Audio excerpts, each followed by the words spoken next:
ची वाटते का 10-15 लोक मृत्यू पावल्यानंतर एमडीवर गुन्हा दाखल नाही, इथे व्हिजिट झाली नाही, व्हिजिट झाल्यानंतर त्या अधिकाऱ्यानं जे काही अभिप्राय दिला त्याच्या कुठल्याही प्रकारची पाहणी होत नाही, पोलीस येतं टेक्निकल रिपोर्ट पाहत नाही, टेक्निकल पर्सन घेऊन येत नाही, का होतं एवढ्या मोठ्या घटना, काय कारण आहे? आणि मुख्यमंत्र्याच्या जिल्ह्यामध्ये जिथं सीएम आम्ही पाहतोय याच्या बाजूनं राहतं आणि त्या सीएमच्या जिल्ह्यामध्ये ही जर अवस्था होत असेल तर राज्याची काय अवस्था आहे?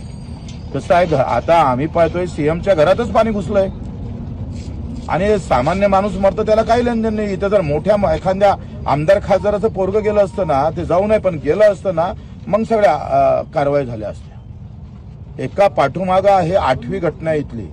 किरकोळ घटना तर पूर्ण दाबल्या आहे. आता मी पोलिसांना विचारलं, इंजिनियर गुन्हे दाखल करतात, मालकावर नाही. मालक मोठा आहे ना, श्रीमंत आहे ना, त्याला वाचवायचा प्रयत्न होता आणि मालकावर जर गुन्हे दाखल झाले नाही तर आम्ही पोलीस स्टेशनवर पूर्ण घेरावबंदी केल्याशिवाय राहणार. आला टाइम तर सीएमच्या घरावर सुद्धा जाऊ आम्ही, त्यांच्या घरावर घेरावबंदी नाही.